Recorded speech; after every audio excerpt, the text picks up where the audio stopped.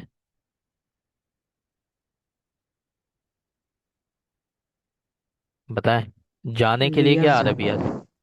लियज़हब, मुझे, मुझे जाना चाहिए। मुझे, हाँ, लियज़हब, ली अजहब, है ना? मुझे जाना चाहिए। ठीक है। मुझे खेलना चाहिए क्या कहेंगे? लिअलब, ली अलअब। लिअलब। ठीक है, मुझे खेलना चाहिए।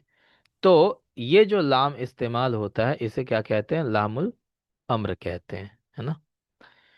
ठीक है। अब यहाँ पे लिखा है ला यखरुजु फी असना दर्स वहादिही ला। अब ये ला कौन सा है? ला आतिफा है, ला नाफिया है, ला नाहिया है ना? तो अब ये कौन सा ला है ये पूछ रहे हैं, है ना? तो अब ये ला नाफिया और ला नाहिया में क्या फ़र्क होता है?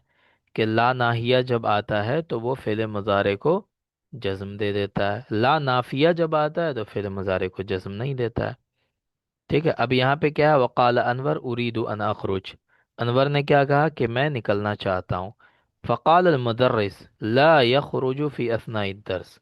मुदर्रिस ने कहा कि उसे दर्स के दरमियान में नहीं निकलना चाहिए। ठीक है। वो दर्स के दरमियान में ना निकले, है ना? तो मुदर्रिस यहाँ पर उसको हुक्म मतलब उसको मना कर रहा है कि तुम मत निकलो। ठीक है। तो अब ये कौन सा ला हो जाएगा? नाफिया होगा कि ये नाहिया होगा? ये ला नाहिया, नाहिया हो नाहिया। जाएगा, है ना? क्योंकि नाफिया में क्या होता है? नाफिया में खबर दी जाती है। अगर इसको हम खबर। नाफिया माने तो इसका माना क्या होगा? ला यखरुजु फी असनाई दरसी, वो दर्स के दरमियान में नहीं निकलता है, वो दर्स के दरमियान में नहीं निकलेगा। ये इसका माना हो जाएगा अगर हम इसको नाफिया माने। लेकिन मुदर्रिस खबर नहीं देता है, मुदर्रिस क्या करता है? हुक्म करता है। मुदर्रिस या तो रोकता है या इजाज़त देता है ना? वो खबर नहीं देता है। तो वो क्या कहेगा, वो कहेगा कि दर्स के दरमियान में उसे नहीं जाना चाहिए। ठीक है, उसे नहीं खाना चाहिए, ला याकुल, है ना। मुझे नहीं जाना चाहिए, ला अधहब। समझ में आई बात। तो ला नाहिया जो होता है वो 14 के 14 सिगों में आता है फेले मुदारे के। अब इसी तरह यहाँ पे है आह आह। अब आह आह क्या है, इस्मो ज़मान, इस्मो आतिफा, इस्मो फेल। तो आह क्या है, इस्मो फेल है। तो ये मैं सिर्फ आपको ये दिखाना चाह रहा हूँ कि आपके क्वेश्चन किस तरह से पूछे जा सकते हैं, है ना। और हम इसको उसी के मुताबिक पढ़ने की कोशिश करेंगे। और हम क्या क्या पढ़ेंगे इसमें, वो मैंने आपको बता दिया है। ठीक है। ज़्यादातर चीज़ें ग्रामर की पूछी जाती हैं, है ना।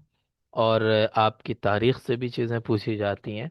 तो जो हम स्टार्ट करेंगे अपनी क्लास को, तो हम ग्रामर से स्टार्ट करेंगे। और आम तौर पे जो हमारे तलबा होते हैं, मैंने देखा है, चूंकि मैं कई सालों से पढ़ा रहा हूँ, तो आम तौर पे तलबा की ग्रामर बहुत कमज़ोर होती है।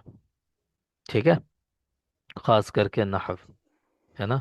तो हम ये कोशिश करेंगे कि हम ग्रामर से स्टार्ट करें। तो हमारी जब नेक्स्ट क्लास स्टार्ट होगी तो हम ग्रामर से इब्तदा करेंगे। और पूरी ग्रामर पढ़ने की ज़रूरत नहीं है, हम उन टॉपिक्स को पढ़ेंगे जो टॉपिक्स आमतौर पे एग्ज़ाम में पूछे जाते हैं।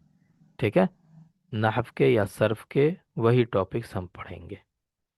समझ में आई बात, बताएं। जी। इंशाल्लाह। तो नेक्स्ट क्लास जब हमारी होगी तो उसमें आप लोग सब लोग कॉपी और पेन लेकर आइएगा। दूसरी बात यह कि हम एक ग्रुप बना देंगे, आपका टेलीग्राम ग्रुप बना देंगे, या आप चाहें तो व्हाट्सएप ग्रुप के।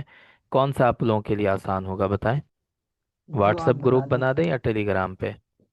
जो आप व्हाट्सएप मुनासिब ग्रुप। समझे। बहुत सारे लोगों को टेलीग्राम यूज़ करने में परेशानी होती है, ठीक है। तो मैं व्हाट्सएप ग्रुप ही बना दूंगा एक। उसी में आपको सारी पीडीएफ और जो भी चीज़ें होंगी सब वहीं पे दी जाएंगी। जब वो मैं ग्रुप बना दूंगा तो उसका लिंक आपके ऐप में डाल दूंगा, ठीक है, आपके बैच में। उस लिंक को ओपन करके आप वो ग्रुप ज्वाइन कर लीजिएगा आप लोग, ठीक है। तो जो भी इंफॉर्मेशन होगी, जो भी चीज़ें होंगी, जो भी डिस्कशन होगा, वो सब उसी ग्रुप में होता रहेगा। ठीक है जी। सर एक चीज़ पूछना था कि ये जी। क्लास जो होगा, तो ये क्लास डेली होगा या बीच में एक दो दिन गैप रहेगा। ये क्लास मंडे, सॉरी, सैटरडे और संडे 2 दिन ऑफ रहेगी। ठीक है, वीक में 5 डेज होगी क्लास। और अगर वैसी कोई ज़रूरत हुई, जैसे कभी होता है ना, बीच में कोई ज़रूरत आ गई तो मैं क्लास नहीं ले पाया, है ना, कभी कभी ऐसा भी होता है, तो वो मैं जी। इन्फॉर्म कर देता हूँ कि मैं आज क्लास नहीं ले पाऊँगा। तो उस क्लास को पूरा करने के लिए किसी दिन अगर ज़रूरत पड़ी तो सैटरडे को भी हम क्लास ले लेते हैं। ठीक है, और संडे तो हर हाल में ऑफ ही रहेगा। ठीक है। जी। जैसे हम्म कि एक जी चीज़ सर। है, जिस तरह आज डेमो क्लास के तौर पर था तो इसलिए हम्म। लेट हुआ, तो क्या टाइम यही रहेगा या फिर नहीं लेट नहीं, से। वो 7 बजे से ही क्लास होगी। ठीक है, आज थोड़ा सा चूंकि सेटिंग वेटिंग करनी थी कुछ क्लास में, तो उसकी उसमें थोड़ा टाइम लग गया। शुक्रिया। कुछ ऐसे भी लर्नर्स थे जिनको नहीं पता था कि कैसे ज्वाइन करना है, क्या करना है, तो उनको भी बताना पड़ा। ठीक है, तब भी बहुत सारे लोग नहीं ज्वाइन कर पाए हैं। उसकी वजह यह है कि वो नहीं समझ पा रहे हैं कि ऐप को कैसे यूज़ करना है। उनके मैसेज भी आ रहे हैं मेरे पास बार बार व्हाट्सएप पे। तो वो एक एक दिन दिक्कत होती है शुरू में, फिर वो एक बार समझ में आ जाता है। करना कुछ नहीं है इसमें, ऐप ओपन करना है, क्लास का जब टाइम होगा ऐप ओपन करना है और अपना बैच ओपन करना है। बैच कौन सा है, बीपीएससी टीआरई 4 सेकंड बैच, उसमें लिखा हुआ है ब्रैकेट में सेकंड बैच। उसको ओपन करना है। जैसे ही आप ओपन करेंगे तो उसमें ज्वाइन लाइव लिखा हुआ आएगा, जैसे आज आप लोगों को आया होगा। जी। ज्वाइन लाइव तभी लिखा हुआ आता है जब क्लास ओपन हो जाती है। जब क्लास नहीं ओपन हुई रहेगी मेरी तरफ से, तो आपको ज्वाइन लाइव लिखा हुआ नहीं दिखेगा उसमें। ठीक है, तो जब क्लास यहाँ ओपन हो जाती है, जब मैं क्लास ओपन कर देता हूँ, तो आपको वो ज्वाइन लाइव वहाँ पे लिखा हुआ आने लगेगा। उस पर आप टच कीजिए, क्लास ज्वाइन हो जाएगी। ठीक है। दूसरी चीज़, एक और चीज़ मैं आपको बताना चाह रहा हूँ कि जो भी क्लासेस हमारी हो रही हैं उसकी रिकॉर्डिंग आपको कहाँ पे मिलेगी। ठीक है, तो ये जानना ज़रूरी है, इसमें बहुत कन्फ्यूज़न होता है बाद में, तो इसलिए ये मैं आपको बता देता हूँ।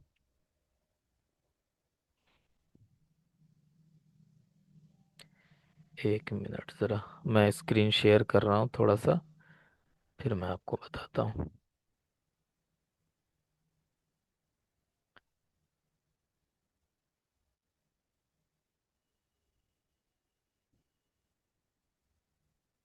ये स्क्रीन शो हो रही है आप लोगों को, सबको शो हो रही है स्क्रीन? जी। जी हो रही है सर। ठीक है। अब इसमें आप देख रहे होंगे, ये मैंने खोला BPSC Arabic TRE 0.04 second batch, है ना। अब इसमें आपको लिखा हुआ आएगा timeline, sessions, content, leader board, learners, इस तरह से लिखा हुआ आ रहा होगा। तो ये जो कंटेंट वाला ऑप्शन है बीच में, इसको आप क्लिक कीजिएगा। ठीक है। जब आप इसको ओपन करेंगे कंटेंट को, अभी यहाँ पे जीरो रिसोर्सेज लिखा हुआ आ रहा है यहाँ पे, बताएं, सेक्शन 1, जी यस सर, जी। यस। Zero resources. ठीक है। यहाँ पे यहीं पे आपका अपलोड होगा। ठीक है ना। जब ये वीडियो में एंड हो जाती है, यहाँ पे क्लास एंड हो जाती है, तो मैं इस वीडियो को अपलोड करता हूँ यूट्यूब पे, फिर उसका लिंक मैं यहाँ पे शेयर कर देता हूँ, और उस लिंक को आप ओपन करेंगे तो आपकी वीडियो ओपन हो जाएगी। अच्छा, मैं जो यूट्यूब पे शेयर करता हूँ, तो शुरू की 2 3 4 क्लासेस मैं उसको पब्लिक कर देता हूँ, ताकि ज़्यादा से ज़्यादा लोग उसको देखें। उसके बाद की जो क्लासेस होंगी वो पब्लिक नहीं होंगी। आप लोग ये मत समझिएगा कि जब मैं यूट्यूब पर डाल ही देता हूँ फिर तो सब देख ही लेगा, तो फिर इस बैच को ज्वाइन करने की ज़रूरत क्या है। यूट्यूब में जब वीडियो अपलोड किया जाता है तो उसमें 4 ऑप्शंस आते हैं। ठीक है। उसमें एक ऑप्शन होता है पब्लिक। अगर मैंने पब्लिक करके वीडियो अपलोड किया तो वो कोई भी देख सकता है। उसी में एक ऑप्शन आता है जिस अनलिस्टेड लिखा होता है। अनलिस्टेड का मतलब क्या होता है, वो वीडियो वही इंसान देख सकता है जिसको मैं लिंक दूंगा। जिसको मैं लिंक नहीं दूंगा वो वीडियो नहीं देख सकता है। ठीक है। तो मैं जो वीडियोस डालता हूँ, जो बैच में पढ़ा रहा हूँ, उस बैच की जो वीडियोस मैं डालता हूँ यूट्यूब पे, तो वो अनलिस्टेड करके डालता हूँ। तो वो सिर्फ आप लोग ही देख सकते हैं, बाकी जो इस बैच में नहीं है वो उस वीडियो को नहीं देख सकता है। समझ में आई बात? तो इसीलिए कभी इस जी कंफ्यूजन में नहीं रहिएगा कि जब सब वीडियो यूट्यूब पे है ही तो हम लोग क्यों हैं इस बैच में, पैसा क्यों पे कर रहे हैं, हम क्यों ज्वाइन कर रहे हैं, वहाँ तो सब मिल ही जाएगा।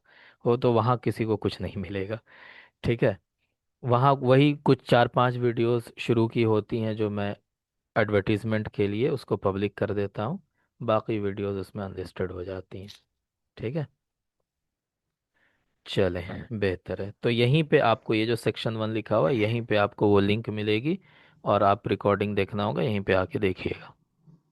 ठीक है। तो एक एक चीज़ सर जी, वो जी। अनलिस्टेड वीडियो जो देखेंगे तो उसमें यूट्यूब पे दिखेगा, लेकिन उसमें ऐड आएगा क्या? ऐड आ भी सकता है, आ भी सकता है, नहीं भी आ सकता है। वैसे मैं ऐड ऑफ कर देता हूँ। जब मैं अपलोड करता हूँ वीडियो को तो मैं उसमें ऐड ऑफ कर देता हूँ, और जो यूट्यूब पे एक आता है ना मोनेटाइजेशन वाला, ठीक यस है, सर। तो उसको मैं ऑफ करके ही वीडियोस अनलिस्ट करता हूँ। ठीक है। क्योंकि अगर मैं उसको ऑन कर दूंगा तो उस पे एडवर्टीजमेंट आएगा, और उसका उसका पैसा मिलता है एडवर्टीजमेंट का, लेकिन उससे फिर स्टूडेंट्स को परेशानी होती है। ठीक है। तो इसीलिए मैं मोनेटाइजेशन ऑफ करके ही वीडियो अपलोड करता हूँ। तो उम्मीद ये रखिए कि उसमें एडवर्टीजमेंट नहीं आएगा, है ना। क्योंकि जब वो ऑफ रहेगा तो फिर उसमें एडवर्टीजमेंट नहीं आता, और मुझे उसका कोई चैनल को कोई पैसा नहीं मिलता है उसका। ठीक है। चले, बेहतर है। तो यही रहेगा हमारी क्लास का शेड्यूल, और जो चीज़ें मैंने आपको बताई हैं उसको फॉलो कीजिएगा, और कोशिश कीजिएगा हमेशा कि लाइव क्लास ज्वाइन करें।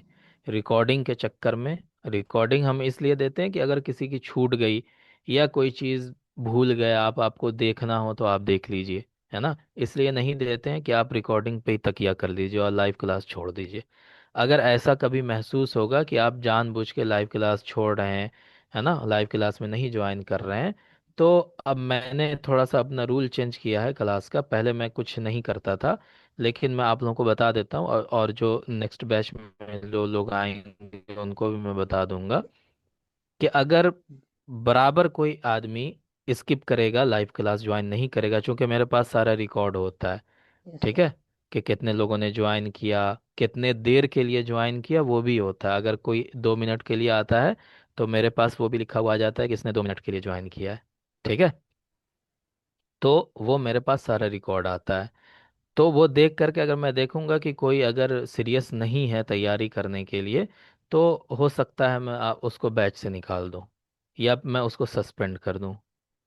समझ में आ रही बात? क्योंकि फिर उससे कोई फायदा नहीं होता है ना। तो ये काम मत कीजिएगा। जैसे मैं आपको दिखा देता हूँ, मुझे सब दिख शो होता है, ठीक है। मैं आपको दिखा देता हूँ कैसे शो होता है मेरे पास, कि कितने लोगों ने ज्वाइन किया और कब कब ज्वाइन किया।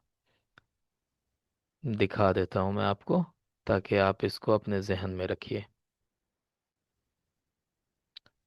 जैसे देखें, कोई भी कोर्स है मेरा, सॉरी,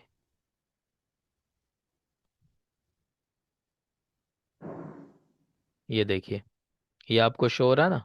अब इसमें देखिए, जैसे ये मेरा यूजीसी नेट का है, इसमें 4 लोगों ने अगर ज्वाइन किया है तो कितनी देर के लिए, ये देखिए, ये दिख रहा है आपको जी। Yes sir. Mohammed Shamim Khan, 37 minute, yes sir. 76% इनकी अटेंडेंस है, 92% अटेंडेंस है, ठीक है। अब जो एब्सेंट है उनका भी शो हो रहा है, ये एब्सेंट रहा है, ये लोग, इन लोगों ने ज्वाइन नहीं किया क्लास को, ठीक है। तो इस तरह से मेरे पास सारा रिकॉर्ड रहता है, हर क्लास का रिकॉर्ड होता है। समझ में आ गई बात? तो आप लोग कोशिश कीजिएगा कि आप लाइव क्लास मिस ना करें।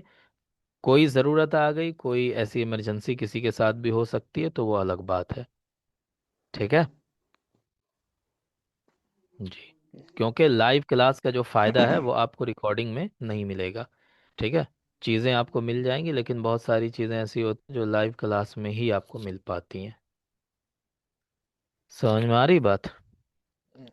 ठीक है, और तो एक यही चीज़ हम। सर जी, जी बताएं।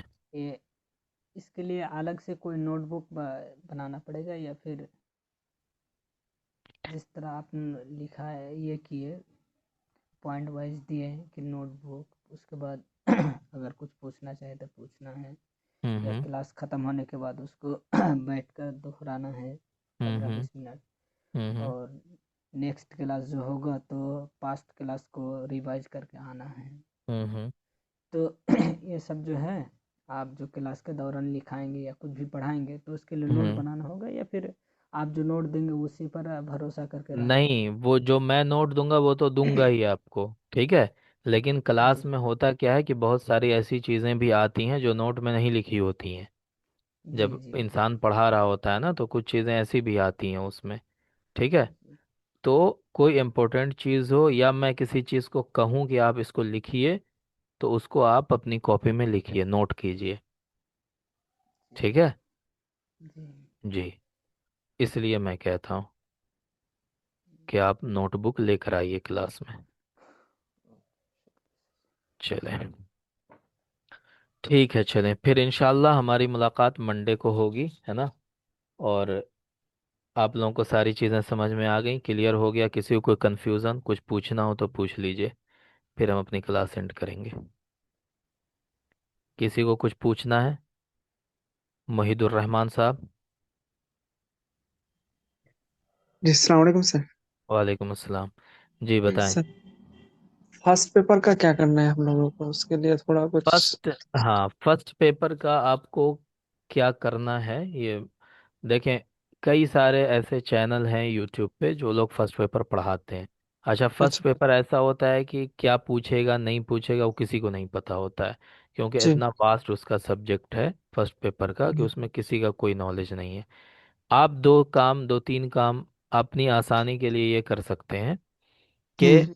एक तो बिहार की ज्योग्राफी ज़रूर ले लीजिए, ठीक है। ऑब्जेक्टिव टाइप में मिल जाएगा, वो ऑनलाइन भी मिल जाएगा। आप अमेज़ोन वगैरह पे सर्च करेंगे तो आपको बुक मिल जाएगी बिहार की ज्योग्राफी पे। वो जी ज्योग्राफी ज़रूर, नदी ना के क्या है, पहाड़ क्या है, और वो क्या क्या चीज़ें हैं, क्या फर्स्ट है क्या लास्ट है, इस तरह की जो जनरल नॉलेज की चीज़ें होती हैं, जी वो आप कोशिश कीजिए उसको कवर करने का, ठीक है। जी। और एक चैनल है जिसका नाम है ऑफिसर एकेडमी।